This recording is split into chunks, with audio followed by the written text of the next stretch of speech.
The Kiros Report is honored to bring for the first time Professor Valentine Moghadam. I am sure I butchered the last brilliant Persian name, but she's so honest that she'll correct me if I need to be correct for the first time. She's a professor of sociology at Northeastern University in Boston, Massachusetts. Her career spans quite long, with numerous honors and awards too long to list. But among many other things that she has done, she has worked as a research fellow on women and development at UNR or wider in Helsinki, Europe, that is, between 1990 and 1995, followed by a position that she occupied as Chief of Section Desk for UNESCO on Gender, Development and Women, 2002 to 2006. And she is currently a professor of sociology at Northeastern University. What a privilege to bring this professor to occupy our political imagination for the next hour as she dissects and deciphers the great Iran, previously a Persian empire. So I thought we should begin this particular historic episode with reflections on the great Persia, which is now Iran. And I would appreciate, as would my viewers, if we were to be given an opportunity to have a crash course with you, Professor, on Persia and now Iran. Take your time. I will indeed, because it's a very long and ancient history, and I appreciate the opportunity to join you as well as to talk about the rich history of the country of my birth. All right, so 3,000 years in a nutshell. Ours is an ancient culture and history, as is yours, Teodros, and it begins some 500 years before Christ. But we have encountered many other cultures throughout our history, whether due to expansion or war or conquest. It's a long and rich history, which is why Iran is also multi-ethnic and multilinguistic. So let me summarize, the 3,000 years of political history in a few bullet points, and then I can get into some details if you want. Let me begin with the ancient Persian empires, starting with the Achaemenids. We call them the Hachomanashi, and the famous rulers Cyrus the Great and Darius, Dariush. The last of these pre-Islamic empires were the Sasanians, I think is how foreigners pronounce it. And the Persian empires coincided with the Greek, Roman, and Byzantine empires. The official religion was Zoroastrianism. Okay, that's one point. Then there was the Arab conquest of the late 7th century AD, and the process of Iran's Islamization under various dynasties, including several Turkic ones. So again, that goes back to what I was saying about we are multi-ethnic and multilinguistic. Then in the medieval era, there was a Persianization movement in art, language, and poetry, which is encapsulated in our great poet Ferdowsi's famous line, "Basi ranj bordan dar in sadisi, ajam zende kardam bedin parsi," which means how I have struggled and suffered over the past 30 years to keep the Persian language alive. So you see, Tedros, other countries in the region which experienced, Islam and the Arab invasions took Arabic as their language, but we never did. And after that Persianization movement of the medieval era, we have the Mongol invasion, which was very brutal in the 13th century. But once the Mongol rulers became more civil, they enabled and promoted a period of artistic and literary flourishing, and quite a number of our famous poets came about during that time. Then I want to jump ahead to the early modern era with the Safavid dynasty of the 16th, 17th centuries, which coincided with two other Muslim majority empires, the Mughal dynasty of India and, of course, the Ottoman Empire of what is today, Turkey. And the Safavids are best known for having made Shia Islam the official religion of Islam, because, of course, after the Arab invasion, most Iranians were Sunni, but it was under the Safavids that Shiism became the official and dominant religion. And now jump forward to the early 20th century, our earlier, more recent modern period, with a push for a constitutionalist order, mashrute, and a parliament, majlis, which, by the way, coincided with similar reform movements in Russia in 1905, under the Ottomans, the Young Turks, and then a bit later, the Mexican Revolution of 1910, 1917. That was followed by modernization under the two Pahlavi kings, which was the last monarchy that we had, Reza Shah, around 1921 to 1941, and then his son Mohammad Reza Pahlavi, who ruled until the Iranian Revolution of 1979 with the establishment of the Islamic Republic of Iran. So just to quickly summarize now the more modern period in Iran, we have had three revolutions. Some that may perhaps a little bit misnamed revolutions. The Constitutional Revolution of 1905.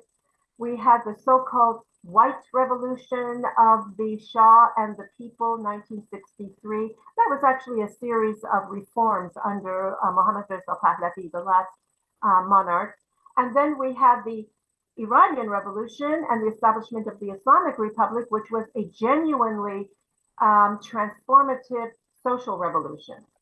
So in addition, Iran has experienced many cycles of protest over the past 150 years. And of course, the most recent was probably the most famous one, the Masojina protests of Zan Zendegi Azadi, woman life freedom, that took place a couple of years back.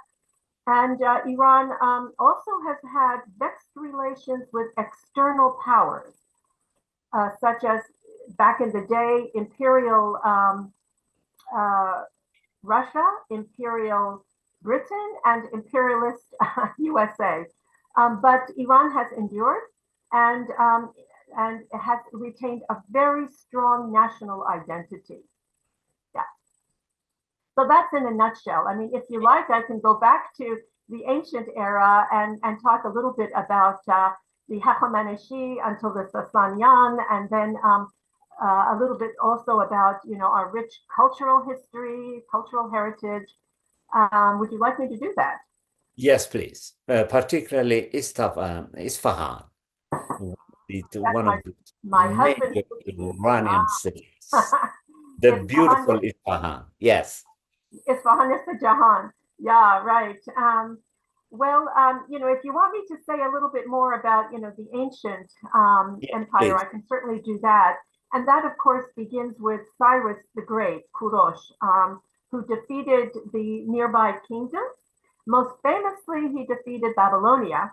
And then that begins the first formal dynasty known as I said, Achaemenid in English, or Hachamaneshi, as we call it. That empire was huge, Teodros. I mean, it encompassed much of what is known as the Middle East and South Asia, including Mesopotamia, Egypt's Nile Valley, and India's Indus Valley. Many Babylonian Jews, by the way, were welcomed in Iran under Cyrus's reign. So Iran has had a Jewish community for over 3,000 years. I see. Yeah. Another great Persian king, Darius, Darius. ruled over the empire when it was at its largest, stretching from the Caucasus and West Asia to what is today's Balkans, the Black Sea, and Central Asia. You see, I mean, this is why Persian is spoken, in Afghanistan, in Tajikistan. The script is Persian in Pakistan and so on. So at the time of the Hachomanashi, the Achaemenids, the lingua franca, or the central language, was Aramaic. That changed later on, but at the time also the official religion was Zoroastrianism, which was a monotheistic religion. Even so, under those kings, Cyrus and Darius, Kurosh, Dariush, there was considerable tolerance for other religions and ways of life, at least until the waning years of that last empire, the Sasanian Empire. I'll say more about them later on. So still under the Hachomanashi, in addition to Zoroastrian, Jews and Christians were integrated into the empire and have a very long history of a presence in what is today's Iran. My family, for example, is Christian. So Jews and Christians and Zoroastrians were actually in Iran before the Muslims, but we have all integrated, and the official language is Persian, even though we have other languages that people speak in the different governorates and provinces. So the Persian Empire entered a period of decline after a failed invasion of Greece by Xerxes the First, Khashoggi, as we call him, in 480 BC. Today the Greeks and the Persians, we love each other. But back in the day, we fought a lot of battles. The costly defense of Persia's lands depleted the empire's funds, and the Hachomanashi dynasty finally fell to the invading armies of Alexander the Great. We call him Alexander of Macedonia, Iskandar Makedonian, which happened in 330 BC. And then subsequent rulers sought to restore the Persian Empire to its glory of the Achaemenid boundary and to its expanse and boundaries. But the empire never really regained the enormous size that it had under Cyrus and under Darius. So I mentioned the Sasanian, that last empire before Islam. That empire was founded by Ardashir the First, who sought to restore the legacy of the Achaemenids through expansion. At its height, the Sasanian Empire was also pretty large, and it controlled not only what is modern-day Iran and modern-day Iraq, but also parts of the Arabian Peninsula and the Caucasus, the Levant, and parts of Central Asia and South Asia. Now, by that time, the lingua franca had shifted from Aramaic to what the scholars call Middle Persian. Don't ask me about that because, I'm not a scholar of linguistics. But my late father, could say some words in that ancient, Persian language. The Sasanian sought to develop a centralized regime, and its religious hierarchy became less tolerant than it had been, and it became more intolerant of some of the non-Zoroastrian minorities, especially the Christians. And so the Sasanian elite became less popular. So that waning popularity, in addition to some of the internecine conflicts that were taking place with allies and the withdrawal of support on the part of certain allies, made the Sasanian Empire and its last kings more vulnerable to the invading Arab tribes. So throughout this era, as I mentioned earlier, the Persian empires from the Hachomanishi to the Sasanian coincided with Greek, Roman, and Byzantine empires, and fought a lot of battles with them as well. But that's our rich history. And by the way, a lot of this history is told in our national epic poem, the Shahnameh, the Book of Kings, written by the great Ferdowsi. And if you like, I can talk a little bit about the cultural heritage of of Iran, both art, literature, poetry, and maybe some archaeology too. And I will not forget the carpets and the beautiful architecture of Isfahan. Please do. Please do. Yes, this is an occasion to Yeah, historic Iran. Yes. so our cultural heritage, both tangible and intangible, is remarkably rich. I mean, I say this is a very proud Iranian, of course. And of course, many other cultures are also eminently rich, your own, Teodros. But, some of our earliest Persian art includes these large carved rock reliefs that are cut into cliffs, such as those found in Naxchirostam, which is near Persepolis, the ancient um, uh, sort of capital, as it were, of the ancient empires. And it includes a cemetery filled with the tombs of the ancient kings. Um, they're very elaborate rock murals, which almost every Iranian will go and pay homage to. And they depict, for example, equestrian scenes and battle victories too. And then, of course, there's Persepolis itself. Every Iranian pays a visit to Persepolis. We also call it Takht Jamshid, and it's near Shiraz in southwest Iran, and it's our equivalent of the Acropolis.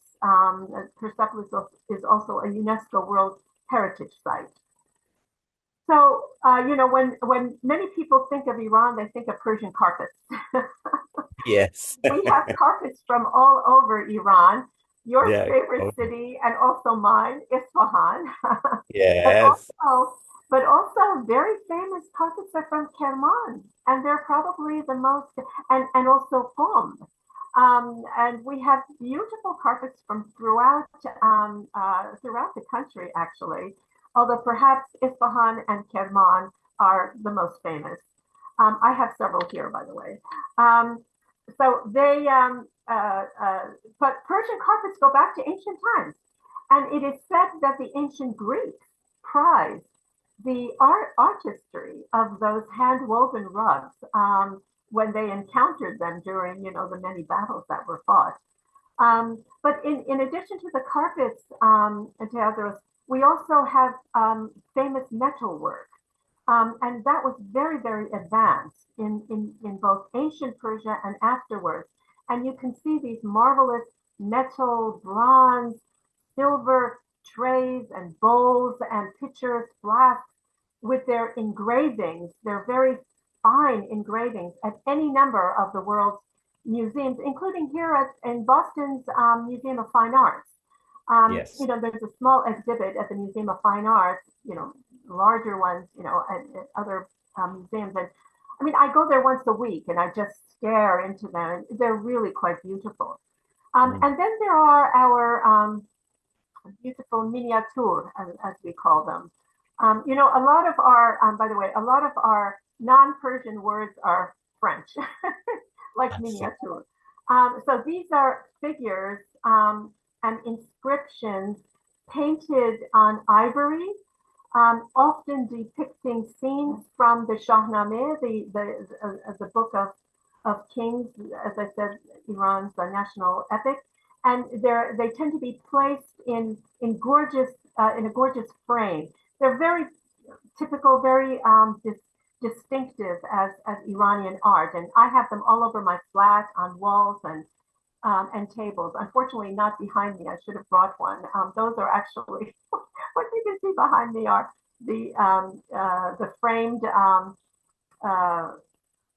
what are they, certificates of my grandfather certificate as a medical doctor and my father's university when he graduated from the University of Tehran Engineering College. Okay, so, but I should have had one of those famous miniature. Next time. Next time. um, so, yeah, so, you know, that the Muslim conquest, the Arab conquest of the late 7th century AD marked a dramatic shift, Islamization. However, Iran's pre-Islamic history and culture remained a key part of Iranian national identity throughout the ages, Teodros. In art, in poetry, again, everybody reads the Shahnameh. And everybody has these carpets, everyone has these miniatures, everyone, knows the names of the ancient kings.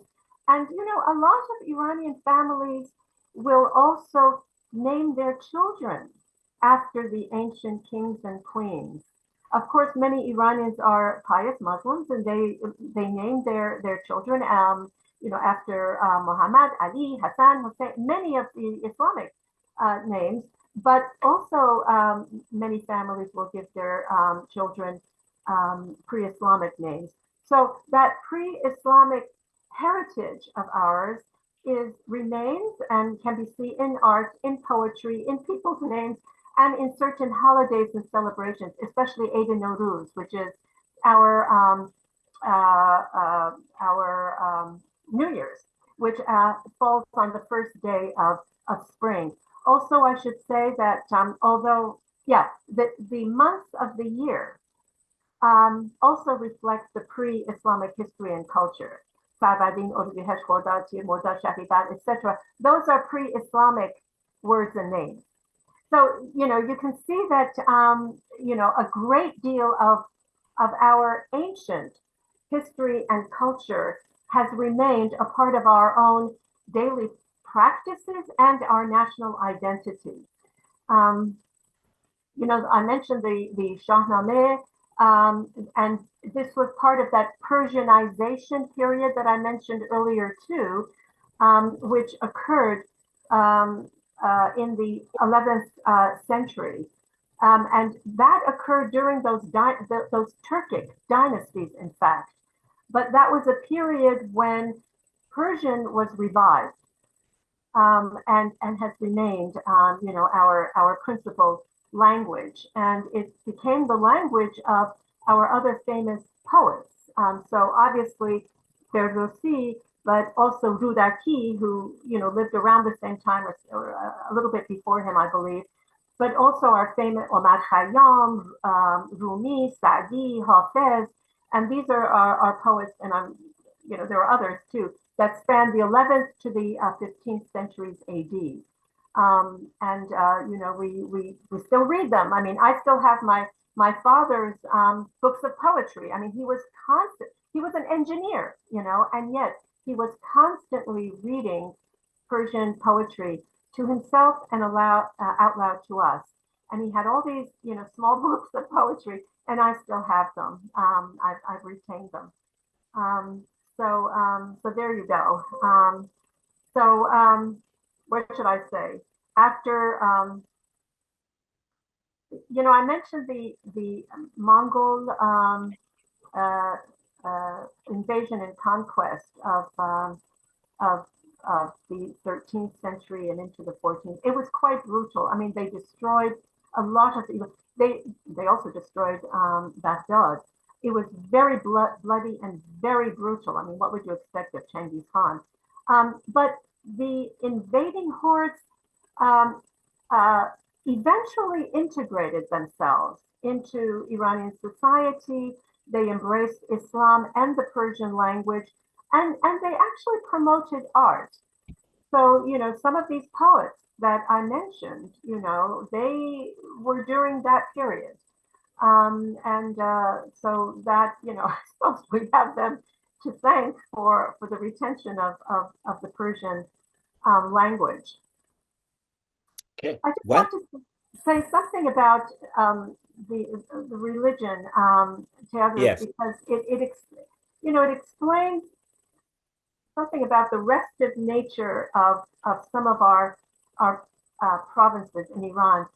I said earlier that the Safavids made Shia Islam the official religion.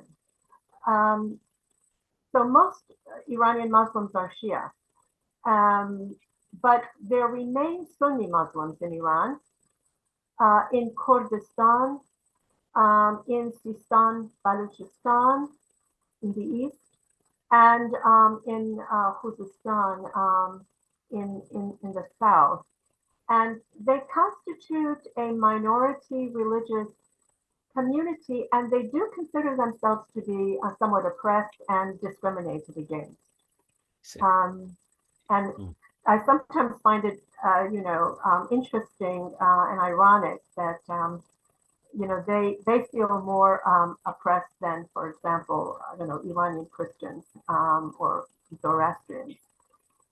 So there you go. Um, and these are also, I should say, these are also provinces that the regimes, especially the modern regimes, have not exactly put a great deal of resources and revenues into, and so they remain somewhat underdeveloped, especially Sistan Baluchistan. Yeah. So I should say that they are actually they do have legitimate grievances. So shall I go into some modern No, that's periods all right. No, with that's the Pahlavis? uh, Um, yeah. So once I mean, I'm going over quite a number of. So we had things. that constitutional revolution, of course, in in the early part of the 1900s, and there was um, some aspirations for an Iranian republic, a republican sort of political system. And we were rather close to, establishing that because remember the early 1900s, this was the legacy of the revolutions of the 1800s, also the revolutions of France and the United States. And, there was some hope that the constitutional revolution would lead to a republic. Well, Reza Khan came and, overthrew the last dynasty, the Qajars, the last pre-Pahlavi dynasty, the Qajars. And again, in 1921, there was some expectation that a republic would emerge. However, in 1925, he crowned himself Shah. So, and that was to the disappointment of the Republicans. On the positive side, his reign was characterized by tremendous modernization and institution building, including Mm. the establishment of the University of Tehran, which is where my father took his engineering degrees. He was part of the second cohort. And, his professors, my late father's professors, had been educated in Europe and France, etc. Um, so, there was some road construction, bridge building, and so on. But the establishment of Tehran University, and then the government infrastructure too. A lot of the ministries, the buildings were established at that time under Reza Shah and so on. So he is considered actually, a national hero by many Iranians, not all, but many, especially of my late father's generation. But his later years. So he was ruler king from 1925 to 1941. And those later years coincided with the growing contention among European powers. And when he chose not to ally himself and Iran with the Allied powers against Germany, he was forced to abdicate in 1941 in favor of his young son, Mohammad Reza. Okay, so we have World War II, and of course the Europeans are busy, fighting each other, etc. So some of the countries of the world in the global south are left to their own devices, Latin America and Iran too. And that period between 1941 and 1953 was remarkable for the growing role of new institutions, a much stronger constitutional era, a stronger parliament, the Majlis, and political parties, including Iran's Communist Party, the Tudeh Party. And all of this generated, for the first time, a more pluralistic political environment. And by the way, for the last time, a more pluralistic political environment. Now, this ended in 53, but before that, in 1951, the government of Prime Minister Mohammad Mossadegh of the National Front Party, it was a front actually of several parties, nationalized the oil industry, which had been previously controlled by Britain. The US joined Britain in sanctioning Iran and refusing to purchase its now nationalized oil. Let me just say something about that and how unfortunate we were. Because what was happening in 1950, 51, 52, 53? It was the Cold War. It was the American and British obsession, especially the American obsession with communism. And also, of course, their obsession over oil. However, back in 1938, Mexico nationalized its oil industry without any problem.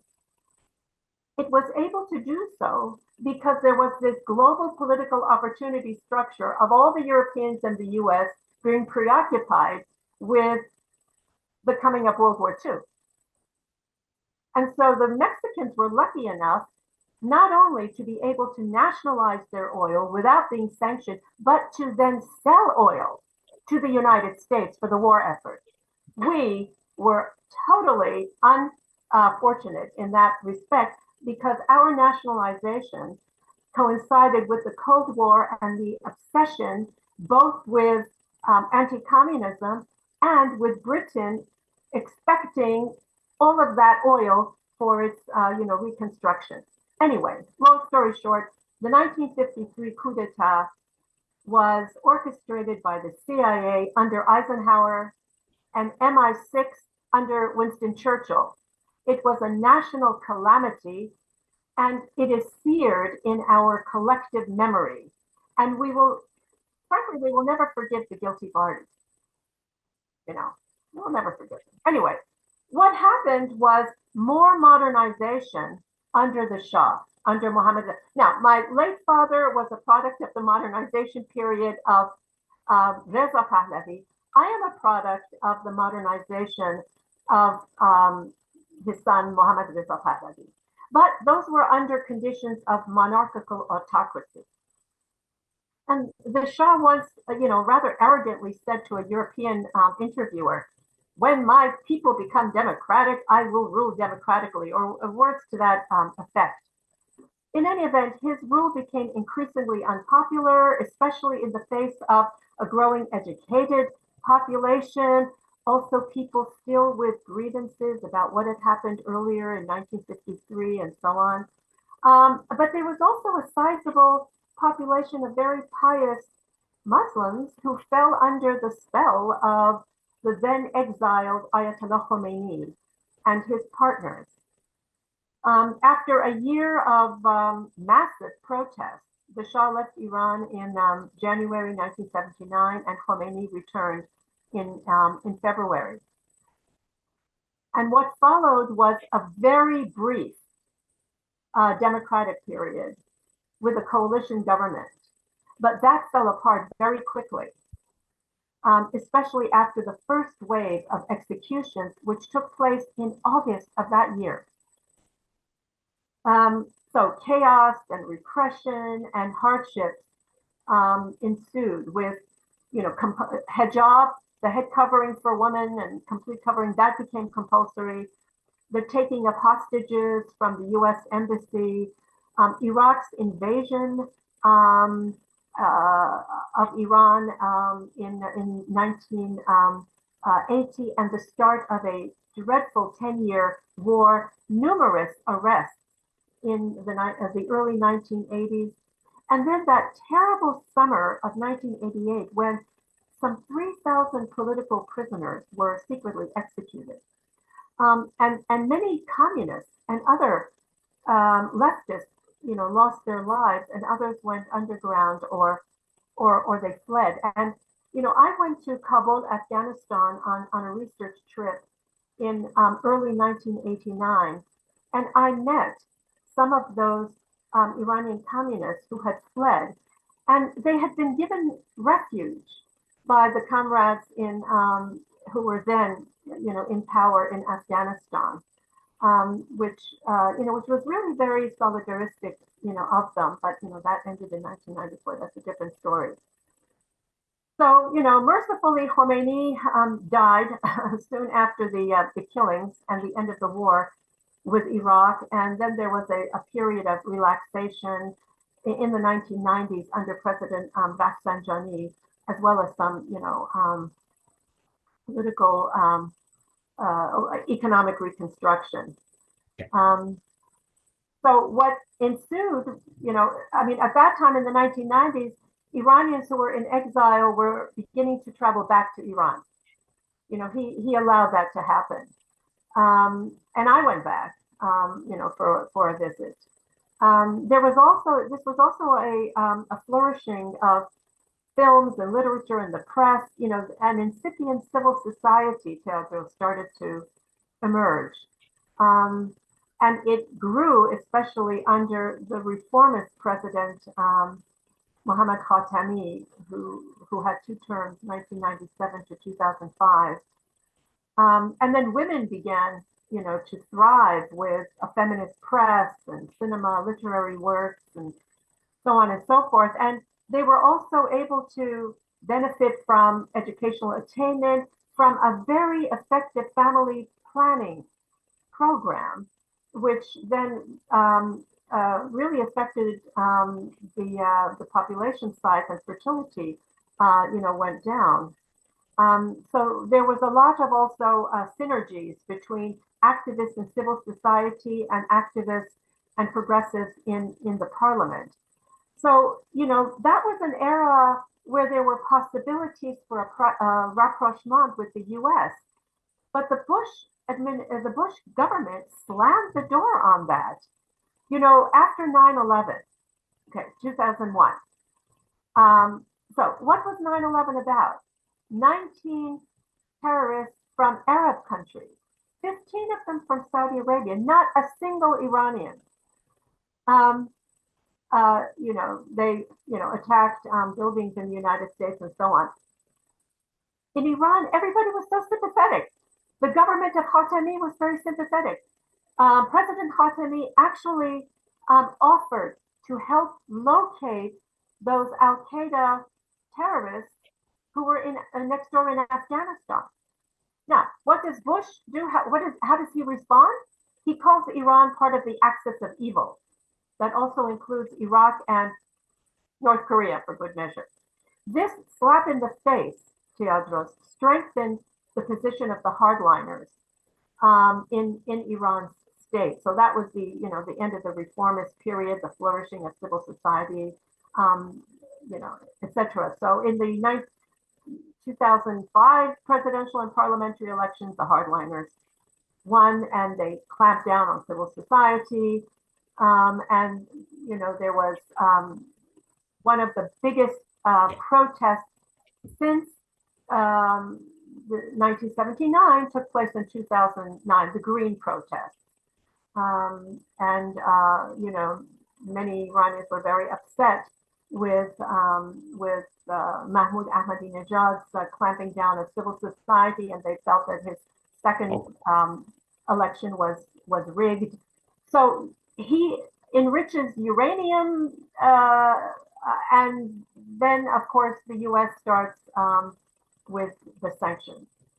Yeah, and the Obama administration, the Obama government, actually really instituted very harsh sanctions.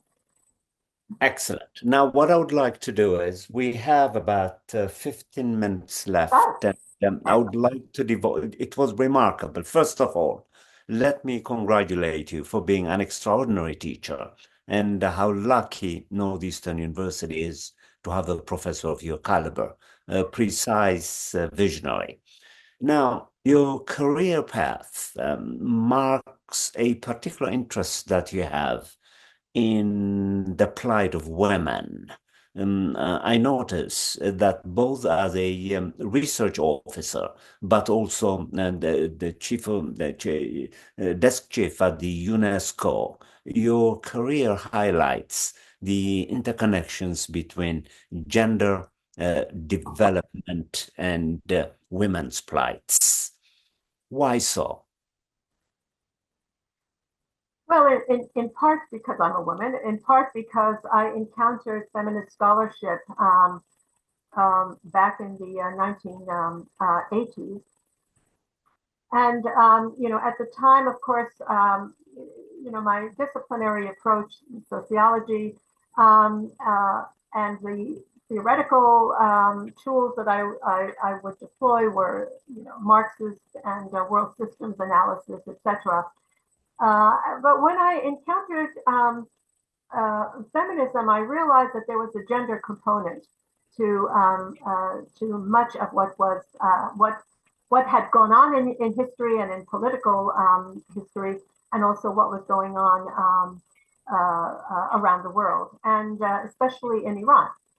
Because one of the first laws that the Islamic Republic laid down had to do with gender relations and the status of women. To make hijab compulsory, to say that there was something wrong with women's bodies and you had to cover your hair and your body fully, as if it's not sufficient that we are dressed, quite modestly like this. That was quite an affront, but there was something to be said for the gendered nature of the Islamization project in Iran. So in addition to the class dimension and also the world systemic dimension of the revolution and the process of Islamization, there was a very strong gender dimension to it as well. So I've been, focused on that, on the plight of women, on the status of women for quite some time. A lot of that work includes a lot of just empirical work on patterns of female labor force participation and how women are situated in the labor force, where, by the way, there's extraordinarily low female labor force participation, despite, for example, increasing educational attainment, declining fertility rates, and so on. So there are problems on both the supply and the demand side of the equation. And this is an issue that I've spent a great deal of time writing about by myself, and also with the economist who happens to be my husband, Professor Masoud Koshinas. And we just published something recently in the journal Sociology of Development.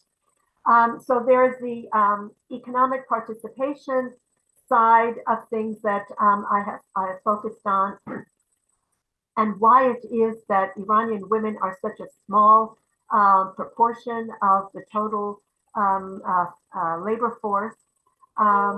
And the other side of it is the political side, and why it is that women are also such a tiny proportion of the political process, of the parliament, of the majlis. Yes. It is, to be honest, it's disgraceful and scandalous. Over the years of the Islamic Republic, women have never constituted more than 5% of the members of parliament, of the members of the majlis. I mean, the UN has established a minimum of 30% female political representation. Your country has, an even higher proportion. And we have just been stuck at 5%. Again, there seem to be problems on both the supply and the demand side. The political elites in Iran are men, and also it's highly masculinist. So it's not very welcoming of women. I personally know some of the former female members of parliament. They really struggled a lot in parliament when they were MPs. And although they did manage uh, establish a couple of legislative reforms, they kept butting their heads against these masculinist colleagues who simply did not entertain any changes in the legal status of women, for example. So they had wanted Iran to sign CEDAW, the Convention on the Elimination of All Forms of Discrimination Against Women. That never happened. So Iran has the dubious distinction of being in the same category of the US, which also has not signed on to CEDAW. So, these are some of the, now, unlike their representation in the labor force and their representation in formal politics, Iranian women have been very active in civil society and in those protest cycles that I mentioned earlier. They were actually among the very first protesters against the Islamic Republic on International Women's Day, March 8th, 1979. The first protest against the Islamic Republic was by women. There were also protests in 2005 and again in 2009, those green protests, enormous women's presence and participation. I mean, you can go online, Google those green protests, and you will see just waves of women. And again, in 2022, the fall of 2022, with the Woman Life Freedom protest. I mean, that was women-led. So Iranian women are very much involved with civil society and especially with the protest cycles. They're making a lot of demands on the political elites, less so on the economic elites, which I feel is a little bit of a deficit. I mean, I think there should be more of a critique of the economic system in Iran, which is capitalist. But that's not the case. They do tend to translate my work into Persian. So they're familiar with with my writings, and I'm always delighted to know that my articles have been translated.